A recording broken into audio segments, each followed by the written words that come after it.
Happy Sabbath. Happy Sabbath. How do you like my new do? Looking good, looking good. Looking good. I caught up to you, Theodore. Yeah.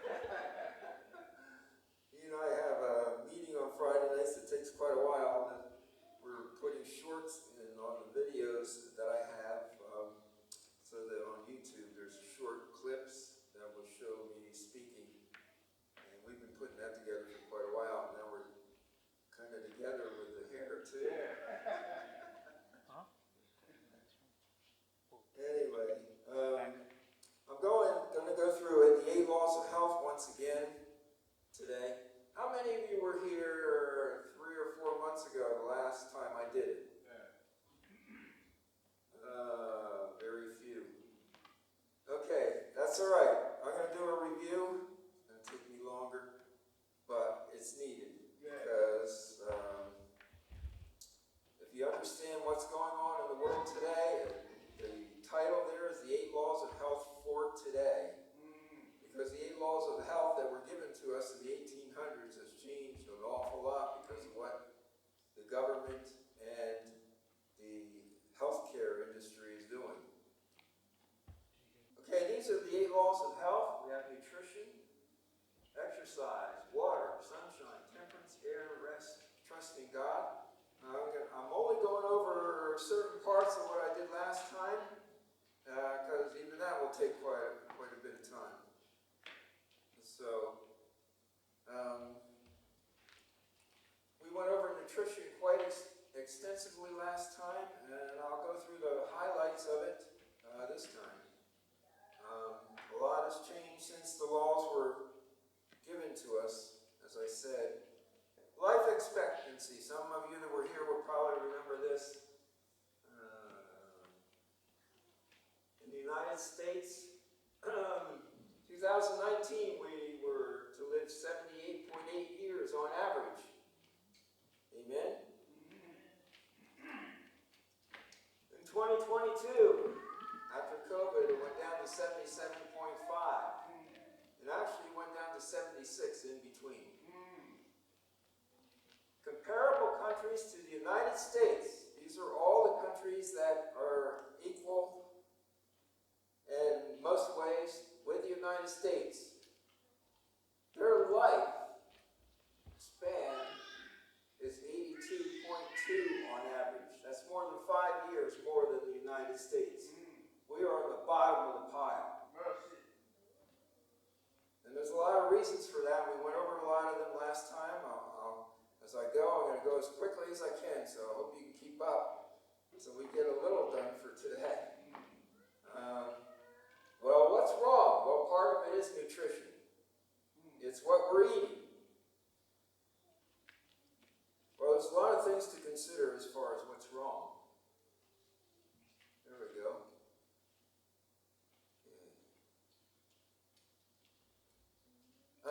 The best diet, we went over that last time, Genesis 1:29 and 3:18. Of course, fruits, grains, nuts, legumes, and vegetables. I add legumes in there because it's a big category. That's what we're supposed to be eating. Amen? Yes. First thing we went over that we need to avoid, aspartame and other artificial sweeteners. Artificial sweeteners are present in more than 6,000 products. Okay? We have to limit or eliminate them. Try to keep them out of your diet. And you're going to have to become a label reader in order to do that. Because they disguise it extensively. Okay, that's number 1. Limit or eliminate refined foods of all kinds. For example, white bread, sugar, white sugar, white flour, bagels, cakes, waffles, sports drinks, breakfast cereals, etc. Okay?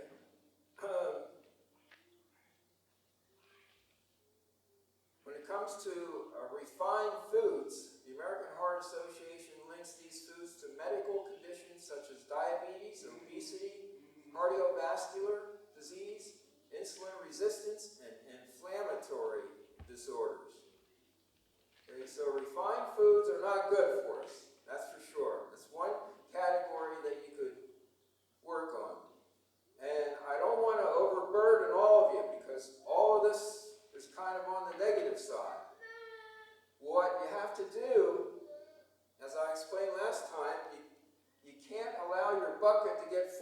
toxins. Yes.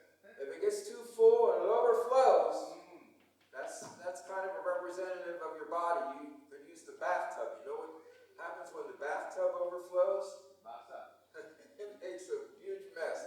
That's what happens in your body when the toxins get so great, the body can't handle it.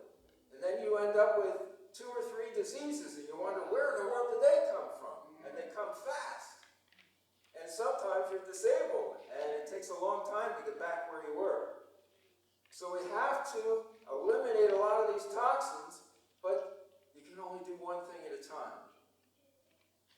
If you try to do it all at once, you'll be just overburdened. So just pick out one thing at a time. And if it were me, I would write some of these things down that you think you can do and start doing them, because you've got to lower that bucket. If it overflows, you're done. And this is not really preached or understood very well in the medical community. So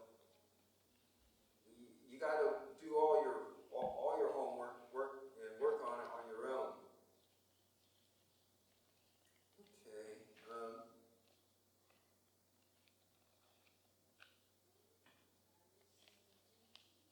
Okay. Food Revolution Network, I encourage you all to go to their website. They do a lot with natural health, which is God's type of health. Amen. Yes. Food Revolution Network is amongst them. They promote extensively a vegan diet, and at least a vegetarian one. But according to Consumer Reports, this is what Food Revolution Network says, according to Consumer Reports, who does a lot of the research, brown rice had 80% more arsenic than white rice. I think some of you remember that. Arsenic, along with many valuable nutrients, tends to collect in rice's brown outer hull. The outer hull of the rice in brown rice is maintained. It's the whole rice. But white rice, they process it out. So white rice has a lot less arsenic than brown rice. Okay, this is latest research you can get, and that's what's going on. So it's a good idea to cut down on that. What is arsenic?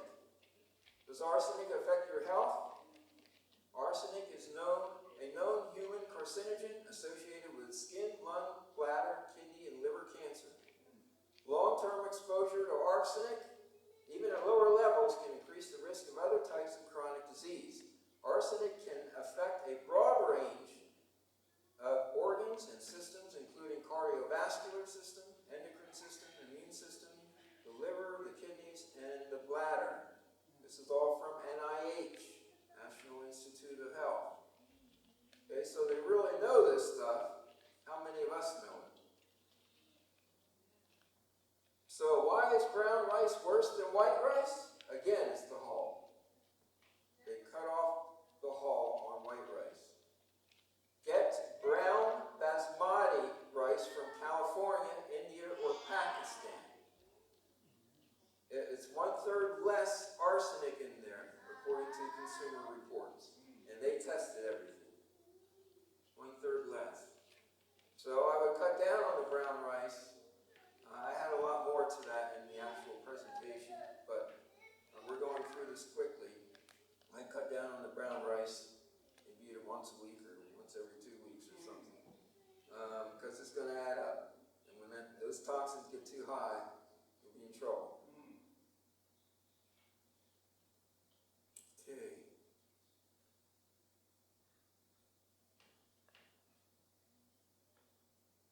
Okay, we got to avoid refined sugar.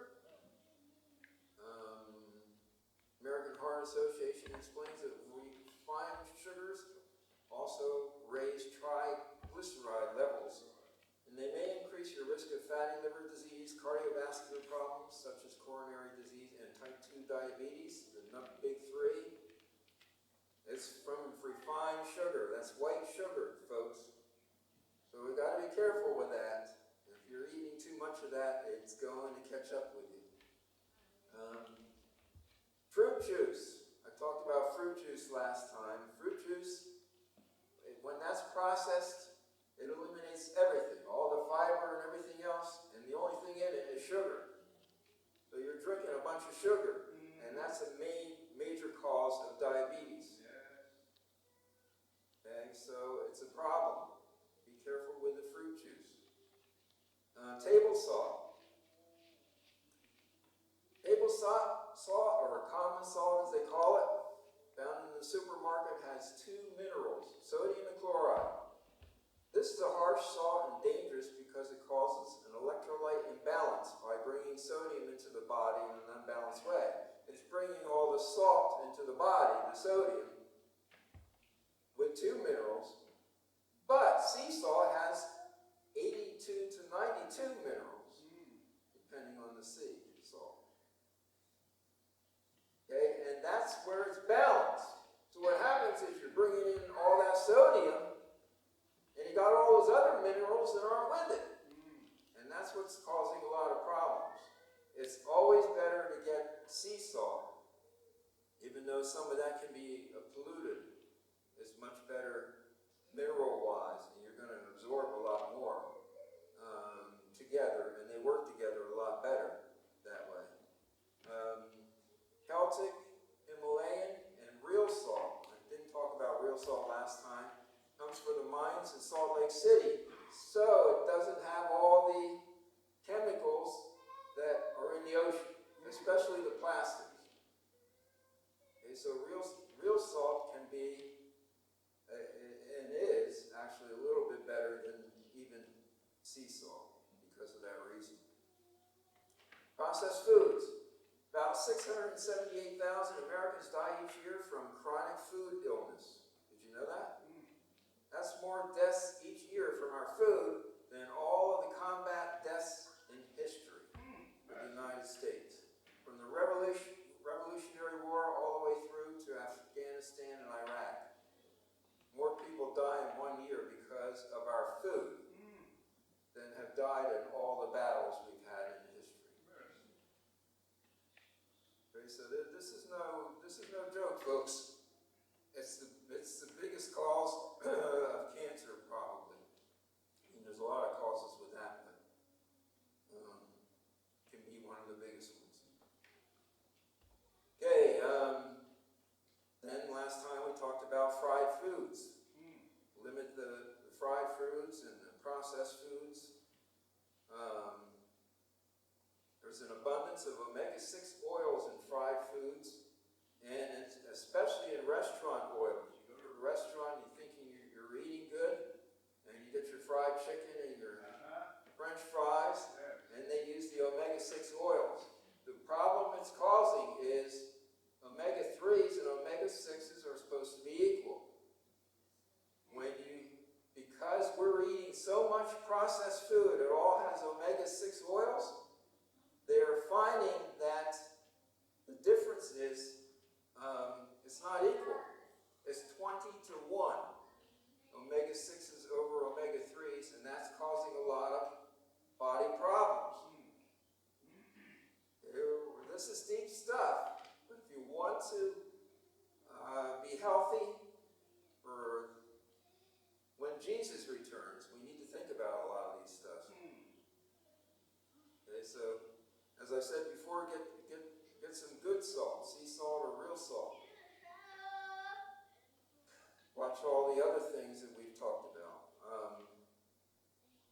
And then restaurant oils, well, that's a real problem. Here's the reason why.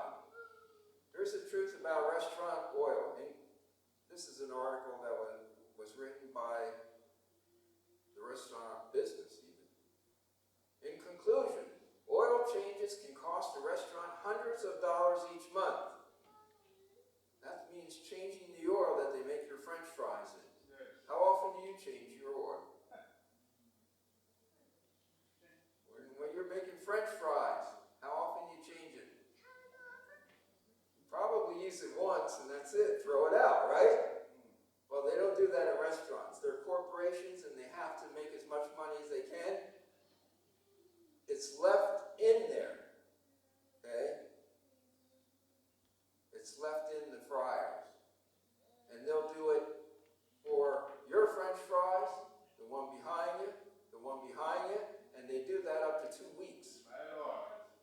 same oil in there for 2 weeks. This stuff is garbage. And it's destroying people's health. Another thing that's going on. Going over what they said here. While many owners believe that changing the oil in the fryer once per week is sufficient, a lot of them do it too. Most food service experts agree that the fryer requires daily maintenance to keep it clean and operating at peak efficiency. So you know what they do? They clean the fryer, they take the oil out, put it in a jug, put it back in. It's criminal what's going on. Okay, so you got to be careful about restaurants. The oil is terrible. What's the best oils to eat? Olive oil, avocado oil, and coconut oil. Okay, we found that out last time. Olive oil has a low smoking point, so I wouldn't, use that for deep frying.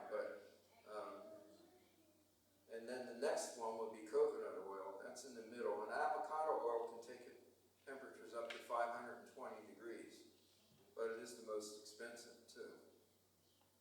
Okay, so those are the best oils. It's been proven by science. How about there's Dirty Dozen, EWG.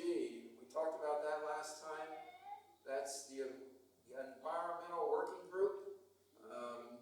They do all kinds of testing, even more than Consumer Reports and some of the other agencies. And this is what they come up with as far as the Dirty Dozen versus the Clean 15. Oh, I didn't change it. Sorry. Behind me. There's the Dirty Dozen and the Clean 15. I'll give you a moment if you want to check that out. The Clean 15 obviously are the ones with the least pesticides. And when you want to avoid pesticides, what do? Eat organic. You have to eat organic. Okay? If you don't, you know what they do? They use glyphosate. Remember the first time I spoke on these things, glyphosate, we talked about glyphosate. Glyphosate will be put on after they harvest the crops. They'll put it on before they put it on a truck. That's what they do with glyphosate, and glyphosate causes cancer. Okay, so they'll spray them, then they'll put them on the truck. And that happens to a lot of the foods, and it's sad what's going on. Okay. So, much better, going to be a lot healthier if you can do the best you can with organic. I know that's not so easy, but look for the sales.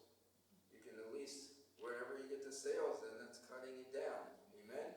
And that's the whole thing. We can't let it overflow. Can't let it overflow the bucket or the bathtub, because you're going to be sick. Hopefully you got enough ideas of all these. I'll move on to the next one.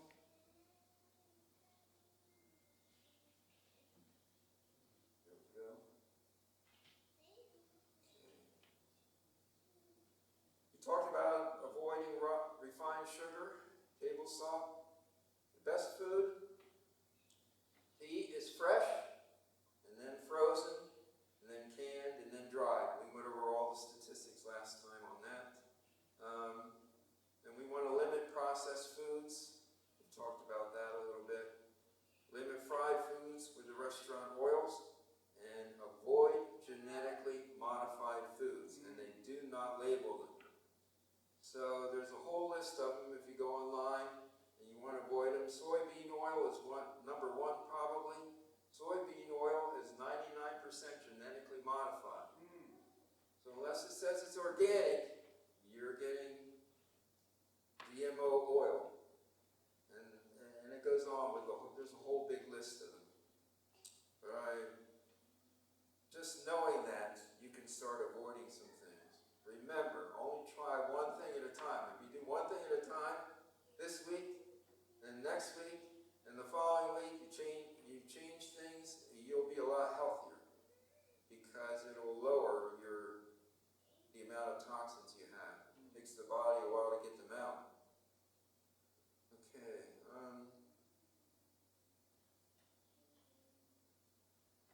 Avoid foods that are irradiated.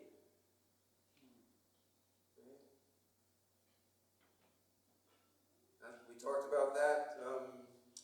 They're mostly highly labeled, so you should know when your food has been irradiated. You don't want it because of what? What's the irradiation? It's radiation. It's radiation, and you don't want that, okay? Cookware. We learned about the bad cookware. Non-stick cookware is a major problem. We talked about the birds. A lot of people reporting about the birds. They have the bird cage in the kitchen, and the fumes from a non-stick pan kill them. Okay? It's not a good thing, and it's very well known they're bad. Aluminum is bad as well. One of the things they just came out recently with a lot of studies on aluminum foil, and that's really bad as well. It's sucking it into the foods, and it's not a good thing to have in your system. Okay? And heavy metals are hard to get out. And get the good kind, which would be stainless steel and 100% ceramic. The reason I said 100% ceramic is they manufacture pans that are like 80% ceramic and then have other chemicals in them. And the chemicals are usually bad. So go for 100%. You can't, look for that if you want to buy ceramic pans. Limit microwaves and don't stand near it. You are getting radiation from it. The industry has been good at trying to poo-poo that, but it does affect you. Limit plastics, we went over that quite a bit last time. Bisphenols and phthalates, which are bad for our system, are in our food, and they're concerning for several reasons. To start, growing research shows that they are endocrine disruptors, which means that they can interfere with the production and regulation of estrogen and other hormones. So ladies, if you're having hormone issues, it's the toxins that are causing it, and there's several of them that'll do it. Even minor disruptions in hormone levels can contribute to an increased risk of several health problems, including diabetes, obesity, cardiovascular disease, certain cancers, birth defects, premature birth, neurodevelopmental disorders, and infertility. Okay? Plastics aren't good. There are 7 types of plastics. Here's the way you can avoid the toxins, if you understand what the plastics are. And I hope this is helpful.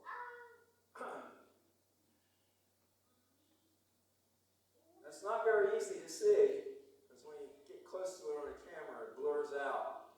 But you see that triangle? Yes. You'll find those triangles on the bottom or the sides of every container, plastic container. And they'll have a number in the middle of it. That indicates whether that plastic is toxic or non-toxic. Okay, there's a numbering system with them, and there's 7 different ones. We're all new from here on. I've reviewed what we did last time. There's different kinds of plastic containers. From nontoxicrevolution.org, you can look at the plastic containers and find a triangle with a number in the center of it. You can look that up if you want more information. Number 1 is polyethylene terephthalate, also known as peat or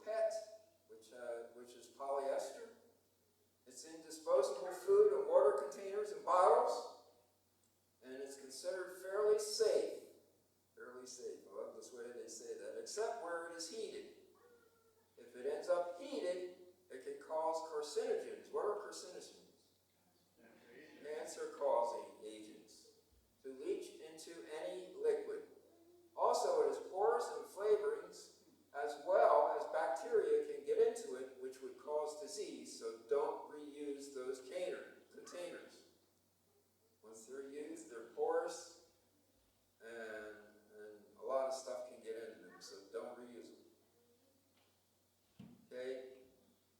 These are mostly water and juice, soda, and other liquid bottles. The summer heat, guess what happens in those trucks? They get hot, especially your water and your soda. I'm going to get into the water a little more later on, but the liquids, they get hot. And if they're in that plastic, the plastic is leaching into the drinks. It becomes a big problem. Let's see. You're okay with number ones if they're refrigerated. There's a lot of foods or drinks that have a number one on the bottle, but they're refrigerated from the manufacturer to the store. There's a big problem with others, though. Sodas, water, not refrigerated. I used to be in that business. I used to sell Storch root beer. I don't know if anybody knows about that around here. It's big in New Jersey. But it's all delivered on trucks that can be really hot. And so you have an issue with carcinogens getting into your water and sodas and all that kind of those products that aren't refrigerated. Okay, so best thing we can do,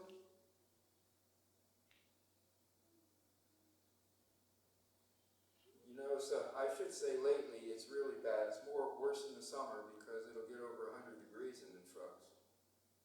That means phthalates, carcinogens are leaching into your water. And then they come to the local grocery store and they place them on the shelves and they're bought by you and they're cancer causing. Okay? The enemy has 3 ways to kill us with toxins: through our food, through our water, and through our air. Okay? Now here's one of the problems. Let's say a child leaves a water bottle with water in a heated car in the summer.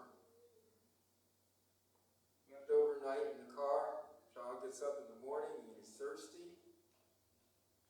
There's his water bottle. Guess what he's drinking? It's the same problem. It's leaching in there. So we have to be cognizant of it. Now you can see why everybody's getting cancer. And we're just scratching the surface. It's just, they don't care about us, what they manufacture. Sadly, they just don't care. They only care about money. So just keep that in mind. If it's heated, it's going to leach. Number 2, high-density polyethylene or HDPE. Most detergents and juice bottles, high-density polyethylene, HDPE, is considered safe. Number 2s are considered safe. Leaching risk is low. Number 3, polyvinyl chloride or PVC. This is unsafe for heating. Okay, and guess what people do? They put plastic over things and heat it. Okay, it has if it's polyvinyl chloride, which a lot of them are, it's considered unsafe for heating, and it affects your hormones, and it contains phthalates. So don't use this plastic wrap for cooking. Number 4 is low-density polyethylene. I should say PVCs are used in not only plastic wrap, but in piping and gloves and raincoats, even wearing it at times. Just to name a few.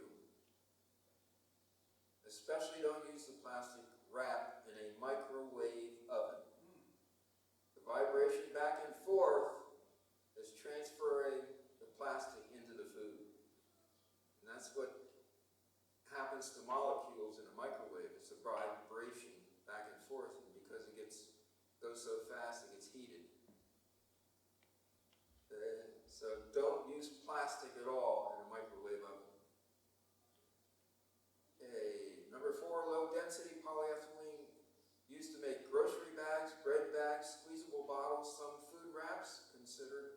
considered relatively safe. Number 5, polypropylene. Items produced with it include yogurts, ketchup containers, wares in the kitchen, microwave safe containers, which aren't safe. So get that out of your head. Microwave safe containers are not safe. They're safe in the sense that they won't explode in the microwave, but the plastic still gets into your food. Okay? So it's safe as far as an explosion, but not as far as getting the chemicals in your food. It's best to microwave in glass containers. And number 5 is generally safe except when put in microwave. With the yogurts and all that kind of stuff, the number 5s, the heat would bother them. But all of those 5s that are manufactured, they'll put them on a refrigerated truck. So they're safe. They come to the store and they're put in refrigeration right away. That doesn't happen with the water and the sodas and iced teas and stuff. Okay, but so the 5s are pretty safe, except when they're heated or put in a microwave.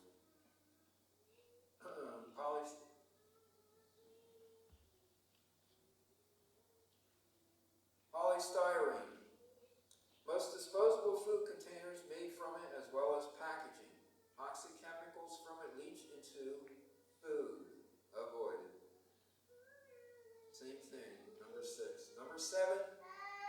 Number 7 includes everything else. Some of the products have polycarbonate, which includes BPA, which is a problem. It's a chemical that comes from the plastics, and it's not good. You'll see a lot of the plastic that say non-BPA and that kind of thing. It's not good. Food products in this category should be avoided. So, what's the good ones? Just remember, the good ones are number 2, number 4, and number 5 are generally considered safe. Number 3, number 6, and number 7 should be avoided. Number 5 is safe unless it's heated. And number 1 is safe unless that's heated. And that's in most of your foods and drinks. So just think of the ones that are out in the summertime and go on trucks and aren't refrigerated. If it's refrigerated in the store, it's safe because it was refrigerated from the manufacturer. Does that make sense? Yes. Yeah, that's new from the last time. Glass containers with plastic tops. They're actually the best. Almost the best. Don't completely fill them and nothing will touch the plastic. And if it's in a refrigerator, it's not heated, so it's not going to transfer. Okay, so if it's not heated in any way, it should be okay. Alright, so get the containers. You can get the glass containers with plastic tops. Just put the food down a little bit under it if you want. And if it doesn't touch it, there's no way it can transfer. Okay, now what's the best ones? All glass. All glass. And they usually have those tongue or things, clamps that are stained, steel. They're all steel. Those are the safest. Okay, now, we've gone through a lot of things when it's just on the nutrition side. Quite a few things. That if you just do one thing at a time, it's going to help. You got to lower that bucket or it's going to overflow and you will be sick for a long time. When mine overflowed, I had mercury poisoning and it was 3 months before I could recover. Okay. I still have the mercury. I'm still battling that, but it took me down at one point. Okay, if you or someone you know is very sick and has been unable to get well, anybody know anybody that's been very sick and unable to get well? Think of this. This is happening with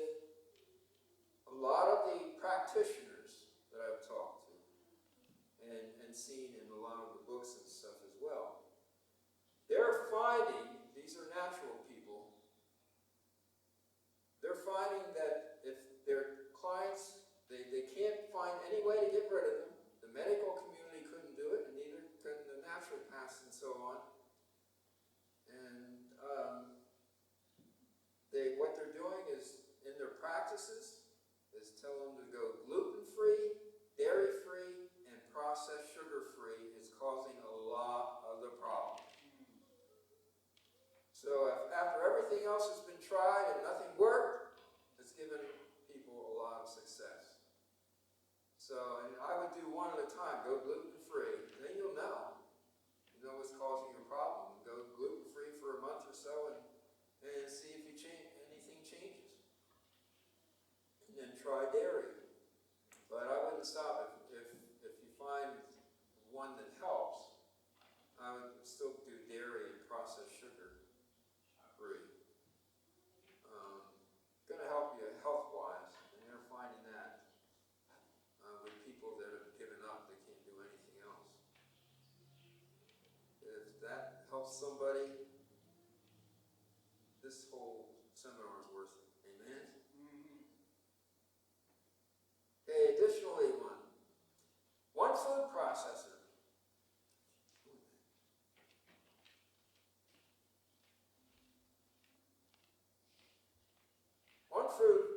One food processor, Tyson Foods, dumps 87 billion gallons of toxic waste, including cyanide, blood, and feces, into U.S. rivers and lakes. That's enough to fill 132,000 Olympic-sized pools. You can tell we're on the water part of this, right?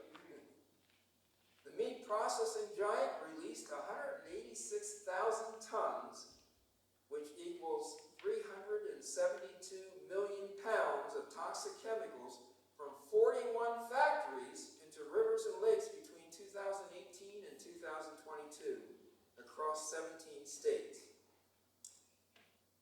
Scientists were only able to count discharges from a third of its factories because most meat processing plants do not have to report figures. The chemicals have been linked with cancer, blood disorders, thyroid disease, and brain defects in children. Okay? But this study by the Union of Concerned Scientists looked at just 2% of meat processing plants nationwide, leaving the total terrifyingly uncertain. That's what they're reporting. As a multi-billion-dollar company, Tyson alone can treat even hefty fines and penalties for polluting the environment as simply the cost of business it's with. And that's what's going on. There's over 5,000 meat and poultry processing plants in the United States, but only a fraction are required to report pollution and abide by any limits. So they can pollute everything. This is all the problems we're having as far as health comes from industry. Just a lot of them. Okay, next one. Cassava flour. I used a product with cassava flour because it was supposed to take the place of, the flours that were bad, right? It's supposed to be the best. And what they found out by testing, they found it high in amounts of lead. Really high, and it was done by 3 different testing organizations. And they found it really high. And one of them was Lead Safe Mama. You can see the Lead Safe Mama website at tamararubin.com. Anybody wants to look at it? She is on the forefront of helping. Since July of 2022, she by herself is responsible for 5 product recalls by the FDA. And one of the issues we have is puffs. Anybody know people that eat puffs? Puffs are loaded with lead. It's sad. And I did find one that is recommended. Once Upon a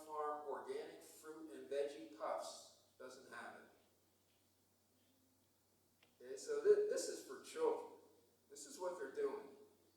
And it's just because there's nobody checking it, nobody testing it. The manufacturers then don't test it themselves.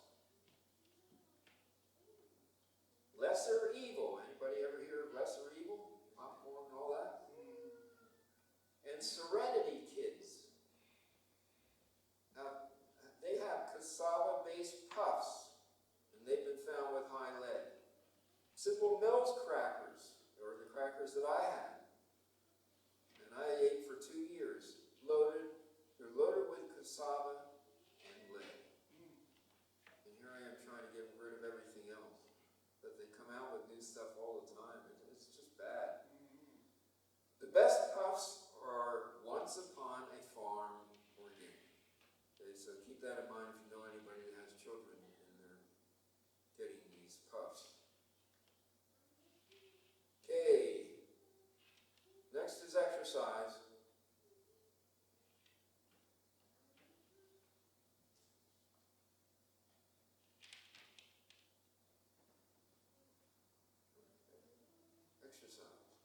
Top 10 benefits of regular exercise. Exercise can make you feel happier.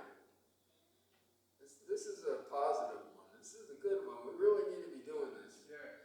2019 review. What does a review mean? Review means they reviewed tons and tons of studies concerning this. So it's not one study, it's a whole pile of them. 10 to 30 minutes of exercise is enough to improve your mood. So you get grumpy or crabby, or go exercise. Especially toward the end of the day. I exercise around 4:35, even 6 o'clock. It energizes me for the rest of the night. And you're a lot happier. I'll tell you, it makes a big difference. A 2017 review found that active people who stopped exercising regularly experienced significant increases in symptoms of depression and anxiety, even after only a few weeks. Okay? So if you're depressed, exercise. It's a real simple solution, not the drugs. Okay, exercise helps with weight management. Regular exercise may increase your metabolic rate, which can burn more calories and help you to maintain your weight. I think we all know that. Muscles and bones, it helps as well. It reduces bone and muscle loss, and it can keep your muscles and bones strong as you age. Otherwise, you can get frail. Frailty is a bad sign. We're headed toward the end when we get too frail. So as we get older, we want to keep up the exercise and keep strong. Okay. Energy levels. It increases your energy levels. The movement of exercise, especially aerobic exercise, has great benefits for your heart as it moves oxygen into the blood more effectively, which increases your energy and benefits your lung function as well. And it helps chronic disease of all kinds. Okay?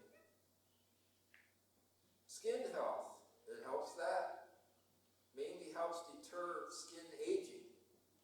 When your skin is stay young, exercise. Brain health, it increases your blood flow and oxygen to the brain.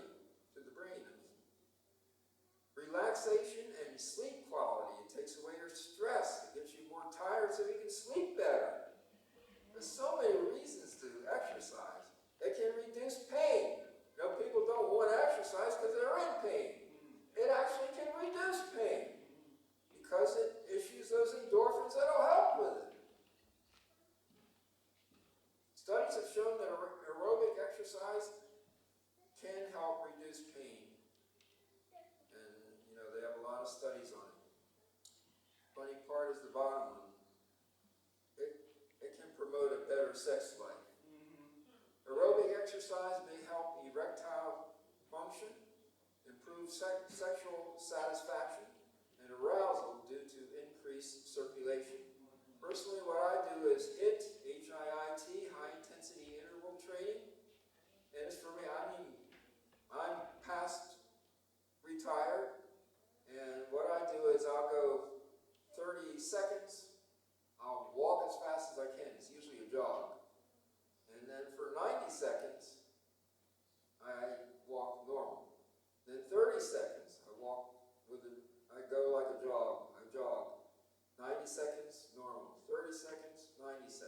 6 times. That's what's proven to help. Barbara O'Neill. Did everybody know Barbara O'Neill, famous Adventist? And that's what she does. And you can adjust that. You young people, you can walk real fast for 30 seconds. And the whole idea is to get your heart rate up. And then for 15 seconds, just walk normal. Then go 30 seconds strong, and then 15 normal. Because you're a lot stronger than a lot of us older folks. So for us, we're going 30 seconds and then resting 90 as we're walking. So you can adjust it any way you want. It is very, very good. It really helps you health-wise. It gets your heart rate up and you do a lot better. Weights are also useful to build up the muscles so you don't get frail. So you can do that on just a couple times a week would help with that. And as the body gets older, the body sometimes starts to use your muscle. It decreases it. And we got to keep the muscle and make sure we don't become frail. Okay. That should do it for exercise. Next one is water. How much water to drink? Various recommendations. At least 8 cups per day. Start with 1 or 2 first thing in the morning. Why do you do it first thing in the morning? Well, after sleeping, you're a little dehydrated, so you want to do it then. Need more water to start the day. Stop drinking a half hour before a meal, but that's a good time to drink water because it'll help you with your digestion. Your digestion needs some water, so drink it a half hour before, and it's going to help your digestion. And if you do that for 3 meals, you already have, and you do 2 cups when you get up, you already have 5 of them. And it'll help your digestion. You drink a cup half hour before each meal. Some people say their feet swell up when they drink a lot of water. The water is not getting into the cells. That's the problem. The water is not getting into the cells. And here's what Barbara O'Neill teaches to do. Put a small amount of Celtic, Himalayan, or Redmond real salt on the tongue before drinking your water. She does it every single time. Just a little pinch of salt on your tongue. And just let it sit there. You'll feel it starts to absorb and stuff like that. The reason is, it helps the water to be absorbed when you drink it. And you won't be going to the bathroom so much because it's being absorbed. Sodium is necessary to get water into the cells.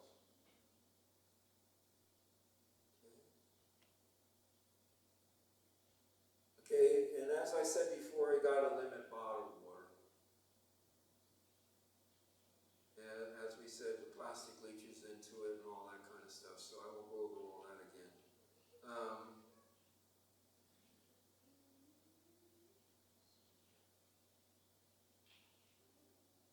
Now, we talked about bottled water. What about tap water? Tap water must be filtered. You don't want tap water anymore.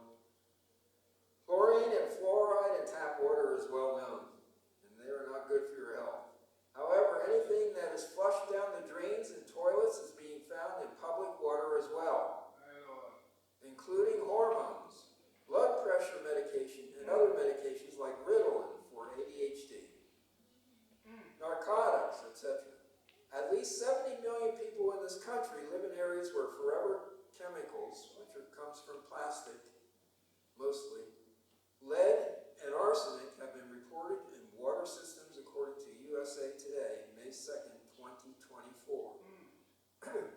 If wells are within 300 feet of a field or other source, they may have chemicals, pesticides, and especially glyphosate, which, as I said earlier, is a great endocrine disruptor.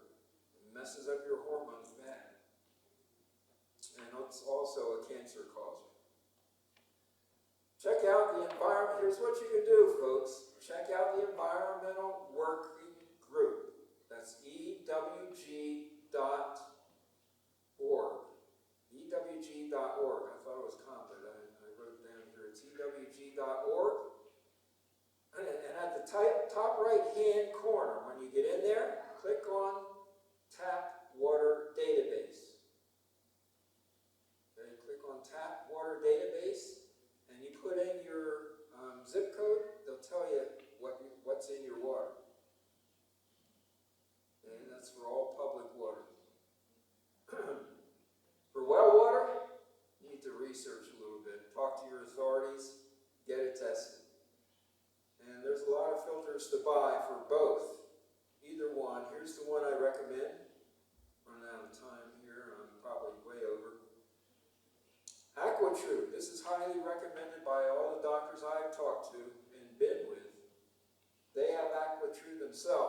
reverse osmosis, and VOC.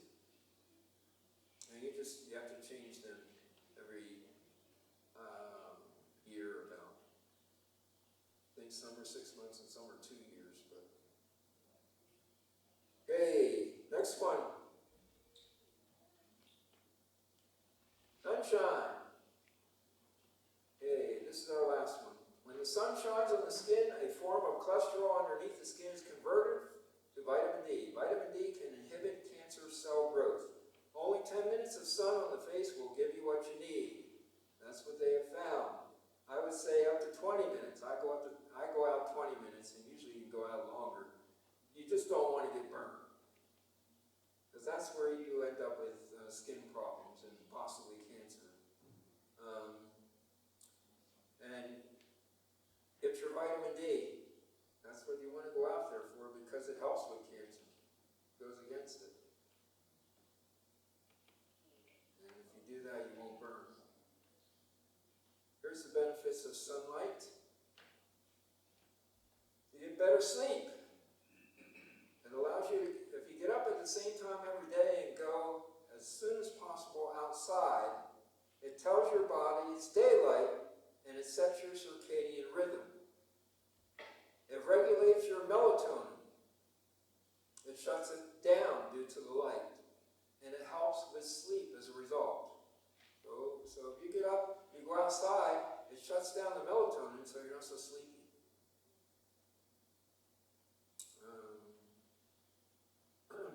Second there, stronger bones. You can absorb calcium and phosphate better due to sunlight, which is necessary for stronger bones. Number 3, cancer. There is a link between low levels of vitamin D and some cancers. Number 4, could lower blood pressure. It's believed that UV rays trigger the body, especially the skin, to release stores of nitrogen oxide, which dilates blood vessels and lowers blood pressure. So the sun lowers blood pressure. Everybody got it? It can create a better mood. Number 5 there. Sun increases vitamin D production, which helps with your mood and lowers depression. Number 6, so we already got 2 things that will help depression. Go work out, get out in the sun. Amen?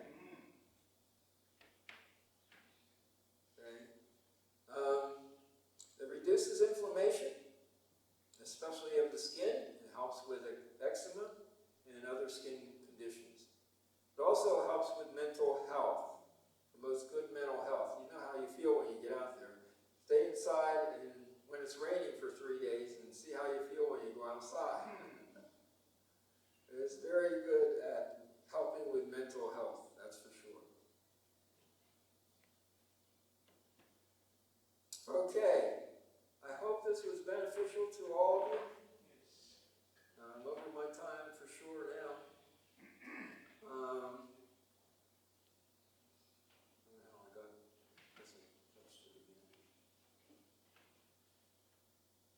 But we're done with nutrition, exercise, water, and sunshine. The rest of them I will do next time. Temperance, air, rest, trusting God, and I have a very special video that will be kind of include everything. And I hope this is really helpful. Let's have a prayer. Heavenly Father, we thank you for everything you do for us and for the blessings you give and for the opportunity to study how healthy we can be as we use your principles of health, get out in the sun and exercise and rest and all the principles that are in these 8 laws of health. We pray that you'll bless us as we have learned about the first 4. Help us to make changes that need to be made and draw close to us as we make them. And pray that you'll heal us. Anyone here that's really sick, that you'll come close to them, heal them, and help them to recover from whatever illness it is. And hopefully your laws of health will help. We thank you and praise you for everything you do and for the wisdom you've given us from this. And ask all these things in Jesus' blessed name. Amen.